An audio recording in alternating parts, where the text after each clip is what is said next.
Ya, baik, silakan masuk. Selamat pagi, Bu. Silakan duduk. Sebelumnya, boleh perkenalkan diri soalnya Ibu nggak tahu nih adik namanya siapa dan dari kelas mana. Ibu, perkenalkan nama saya Andi Damayanti. Saya dari kelas 12 IPS 1. Lulus IPS 1, sebentar ya, Ibu cek dulu. Oke, Andi Damayanti, 12 IPS 1. Ibu dari mana Andi asalnya? Saya asalnya dari Busumbiu, Ibu. Di mana ya? Busumbiu, Desa Pertis. Desa. Buang. Oh, berarti di sana pasti hawanya dingin ya. Soalnya aku pernah sih lewat Sumbi. Kamu berapa bersaudara Kak? Saya anak tunggal, Ibu. Anak tunggal. Tadi pelajaran apa di kelas sehingga kamu bisa datang ke sini? Tadi saya ada kelas bahasa Inggris. Tadi bahasa Inggris, terus sekarang kan masih jam pelajaran kan ini? Untuk sekarang saya sebenarnya ada pelajaran menjaskes, namun karena minggu lalu kita sudah UTS, udah menjadi praktek, jadi untuk minggu ini kita diliburkan untuk pelajaran menjaskes. Begitu, menjaskes. Yang ngajar siapa ya? Yang mengajar menjaskesnya Pak Hedi. Oh, Pak Hedi. Oh iya, Pak Hedi ada dulu juga. Jadi pelajaran penjaskes terus sebelumnya bahasa Inggris. Nah, kamu suka nggak pelajaran bahasa Inggris atau kamu lebih suka pelajaran penjaskes? Kalau dibandingkan dua pelajaran itu sebenarnya saya lebih suka pelajaran bahasa Inggris. Bahasa Inggris. Kenapa kamu suka bahasa Inggris? Karena saya merasa tertarik aja dengan bahasa Inggris, dan juga emang saya terbiasa sejak kecil untuk bahasa Inggris gitu. Jadi saya merasa nyaman dengan bahasa Inggris. Gitu. Kalau nggak salah, ibu dapat informasi, tapi belum ada di mading sih. Ibu dapat informasi kalau minggu depan itu ada perlombaan storytelling. Apa kamu ada niat untuk mengikuti? Ada lomba yang kalau niat sebenarnya ada, Bu. Ya mungkin nanti saya pikirkan lagi ikutan lagi. Ibu catat dulu ya namanya. Nanti kalau sudah keluar nanti ibu hubungi wali kelasnya Andi. Siapa ya wali kelasnya Andi? Wali kelas saya Bu Abu.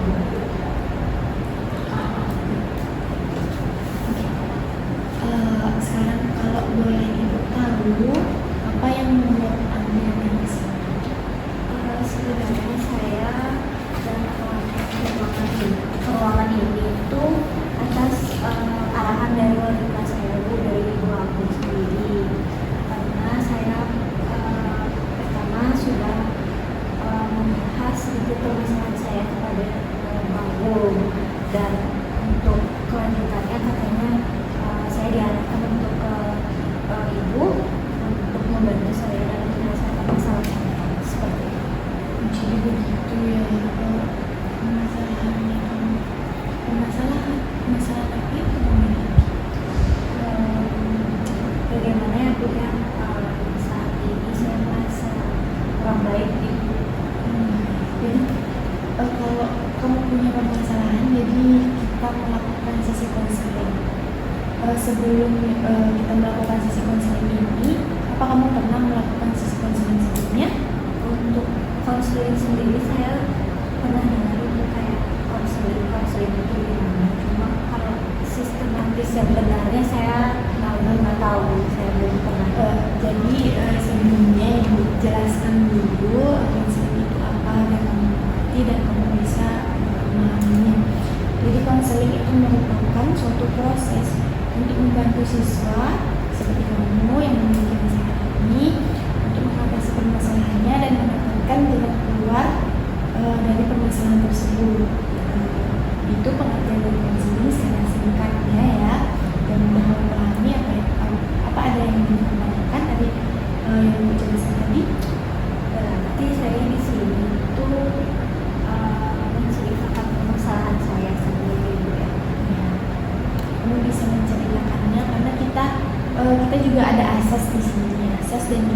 kita ada waktu.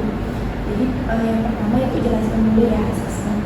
Asas yang pertama itu asas kerahasiaan, di mana ceritamu tidak akan ada orang yang tahu selain kita berdua, dan kamu dan juga ibu tidak boleh memberitahu keluar apa saja yang sudah kita bicarakan di sini.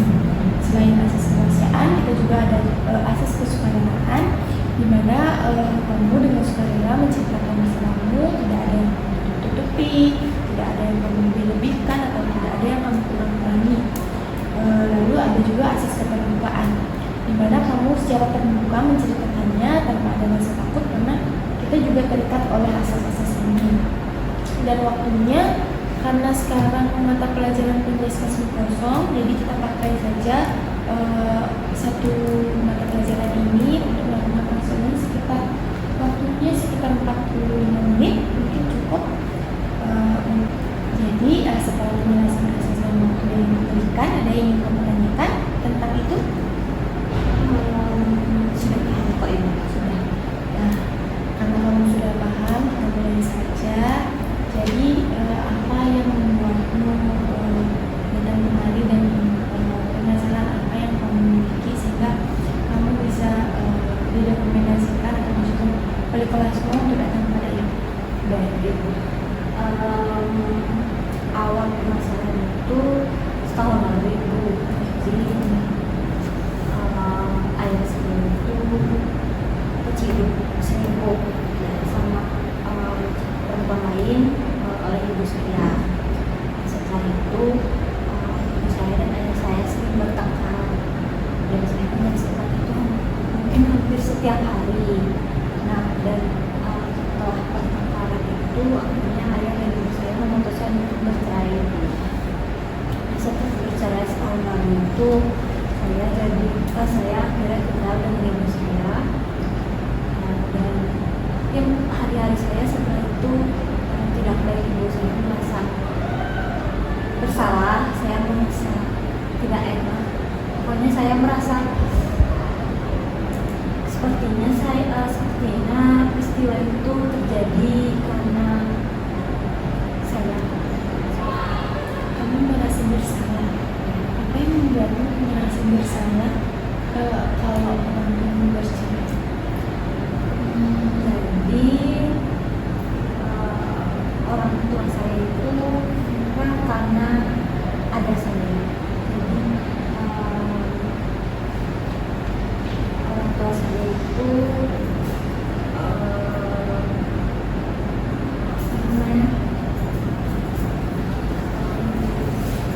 jadi kayak mereka ya udah, karena mereka karena ada saya, jadi mereka ya di rumah seperti itu saja Ibu. Tidak ada, saya merasa tidak ada ikatan antara saya dengan orang tua saya. Jadi kamu merasa orang tuamu terpaksa menikah karena adanya kamu? Ya. Kenapa kamu bisa berpikir kalau orang tuamu menikah karena adanya kamu saja? Apa ada hal lain yang membuat kamu bisa berpikir seperti itu? Pertama, karena saya dan ayah saya tidak dekat. Jadi setiap hari sejak kecil saya hanya dengan ibu. Saya di rumah dengan ibu karena ibu saya di rumah tangga, jadi saya lebih sering dengan ibu. Ayah saya jarang sekali bisa dengan saya saat pulang kerja. Ayah saya saya nggak pernah berinteraksi lah dengan ayah saya. Dan juga setahun lalu kan ayah saya keciduk oleh ibu saya. Jadi saya merasa kayak ayah saya melakukan ini karena merasa tidak puas karena ada saya, dan juga karena bersama dengan ibu saya. Seperti itu. Jadi kamu lebih dekat sama ibu ya, gitu. Tapi kamu nggak pernah komunikasi sedikit sama ayah, kayak misalnya nanyain, ayah saya nggak sama aku, ayah kamu nggak sama aku lewat telepon, atau kamu sama sekali nggak pernah berkomunikasi dengan ayah? Mungkin bisa dibilang saya dari kecil itu berbicara dengan ayah saya hanya sekedar saja. Jadi untuk berbicara aku sayang ayah atau bertanya ayah sayang sama aku, itu saya merasa sungkan pada ayah saya seperti itu. Jadi kamu ini lebih ke pikiran negatifmu ya, kayak kamu merasa kamu bercerai karena dengan kamu merasa tidak disayangi juga oleh ayah karena mungkin kesibukan ayahmu seperti itu. Jadi kamu kurang merasa ayah, kamu merasa dekat hanya dengan ibu. Tadi kamu bilang suka bahasa Inggris. Kamu apa kamu sering melakukannya karena kamu bilang tadi akan mempertimbangkan kan storytelling yang ibu ajukan. Nah, kenapa nggak kamu lanjutkan aja nih potensi bahasa Inggrismu dengan belajar untuk storytelling ini? Sebenarnya saya awalnya berbahasa Inggris itu karena saya terbiasa berbahasa Inggris di rumah kan dengan ibu saya. Oh, ibumu jago bahasa Inggris ya? Ya, ibu saya dulu sempat menjadi guru les bahasa Inggris, namun selesai karena menikah dengan ayah saya. Jadi saya tertarik dengan bahasa Inggris. Nah, untuk mempertimbangkan mengikuti storytelling sendiri, saya sebenarnya ada niat. Saya masih merasa saya di keadaan saya seperti ini, saya merasa belum siap untuk mengikuti storytelling Karena pikiranmu masih buyang gitu ya, masih saya acak-acakan. masih rumah. Jadi kalau misalnya saya storytelling, saya harus bimbingan dengan guru misalnya, saya harus sulit, terus saya juga terkadang masih diantarkan oleh ibu saya, jadi saya merasa kayak menyulitkan seperti itu. Nah, kamu selalu berpikiran negatif nih kalau ibu rangkum dari ceritamu dari tadi. Bagaimana kalau kamu melakukan atau membayangkan sesuatu seperti yang positif, misalnya kamu merasa tidak disayangi, mungkin kamu bisa mengubah pola pikir itu menjadi lebih positif, kayak kan ada ibu nih di rumah, jadi kamu bisa berpikir seperti ada ibu yang menyayangi aku, berarti aku harus juga mengajari ibu agar kita tidak sama-sama memiliki berpacu pada pikiran negatif itu. Apa kamu bisa merasakan atau membayangkannya? Membayangkan pasti pernah. Ibu saya selalu membayangkan bagaimana jika saya dengan ibu saya itu bercerita, bermain bersama seperti itu. Nah, kalau seperti itu, kalau kamu sudah ada bayangan untuk melaksanakannya, jadi di sini ada satu pendekatan yang bisa kamu coba, yaitu pendekatan kognitif behavioral therapy, di mana pendekatan ini bisa membantu kamu untuk mengubah pola pikir negatif kamu menjadi pola pikir yang lebih positif, seperti contoh yang tadi katakan. Nah, kalau kamu udah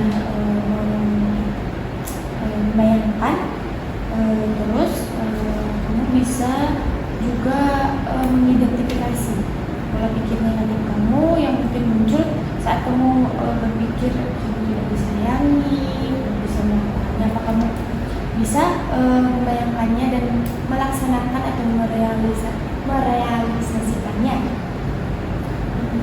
Saya ingin mencoba merealisasikan apa yang bayangan yang saya impikan tadi. Saya bahagia dengan ibu saya ingin bisa mengikuti bagaimana perasaan saya terhadap orang-orang sekitar saya, hobi saya. Bagus. Kamu juga bisa kan kamu tadi bilang suka bahasa Inggris nih, kamu juga bisa membayangkan untuk kamu, misalnya kalau kamu sukses nih mengikuti storytelling ini, pasti ibumu bangga sama kamu. Apa yang kamu coba studi ini? Saya ingin mengembangkan untuk storytelling itu. Mungkin dengan saya mengikuti storytelling ini saya dapat momen dengan ibu saya. Mungkin saya bisa meminta bantuan kepada ibu saya untuk membimbing saya storytelling. Kan ibumu juga jago bahasa Inggris nih, mungkin kamu juga bisa lebih dekat lagi dengan ibumu, kamu bisa lebih banyak cerita lagi sama ibumu sehingga kamu gak merasa sendiri gitu loh. Sehingga kamu merasa ada loh yang menyayangi saya, seperti itu bisa kamu terapkan itu. Dan juga kamu bisa pendidikanmu juga lebih terarah. Kamu itu pengennya kalau kedepannya nih kamu pengen, kan kamu coba bahasa Inggris, apa yang ingin kamu lakukan ke depan? Untuk cita-cita sebenarnya saya ingin menjadi penerjemah. Penerjemah ya.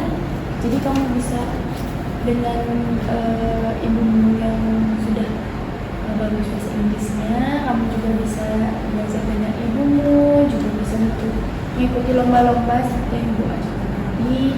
Terus juga tuh masa depannya udah ada kan, jadinya kamu kayak kalau kamu terus terpacu pada pikiran negatifmu itu tidak akan membuat hal baik datang pada dirimu. Maksudnya kamu akan di situ-situ saja terus pada pikiran negatifmu dan tidak akan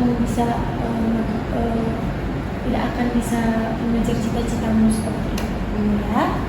Nah, dari cerita yang dijelaskan tadi, kalau kamu ada bertujuan untuk menjadi penerjemah, kira-kira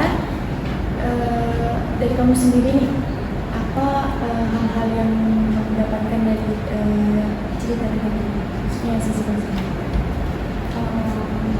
Dari sesi konseling ini saya merasa sedikit terbantu oleh ibu. Saya merasa terbantu dengan hal-hal yang ibu sampaikan kepada saya, dengan saya harus selalu berpikiran positif, dan saya mampu untuk berpikir positif.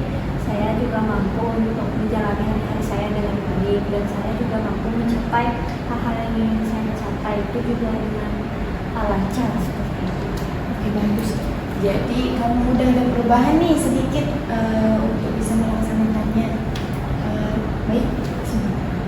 Oh, karena waktu kita sudah hampir habis ya. Jadi sesi konseling ini ibu akhiri. Sebelumnya kamu bisa mencatat nomor ibu ya. Ini kamu bisa nomornya. Kalau misalnya ada hal yang perlu kamu ceritakan atau kamu merasa kurang dalam menjalani proses tadi, kamu bisa menghubungi ibu, atau kamu bisa juga katakan pada wali kelasmu, Bu, saya ingin bertemu ibu ini, atau mungkin bisa nanti akan ibu atur jadwalnya agar kita bisa bertemu lagi ya. Nah, apa kamu sudah merasa jauh lebih baik setelah menceritakan hal yang tadi kamu sampaikan? Saya sudah merasa jauh lebih baik. Saya sudah sedikit lega karena saya sudah datang ke sini menemui ibu. Bagus ya. Jadi kita akhiri saja sesi konseling ini. Kalau kamu ada yang perlu ditanyakan, kamu bisa hubungi ibu, dan kita akan jadwalkan sesi konseling berikutnya dengan waktu yang nanti kita tentukan. Terima kasih ya. Semoga kamu selalu bisa berpikiran positif dan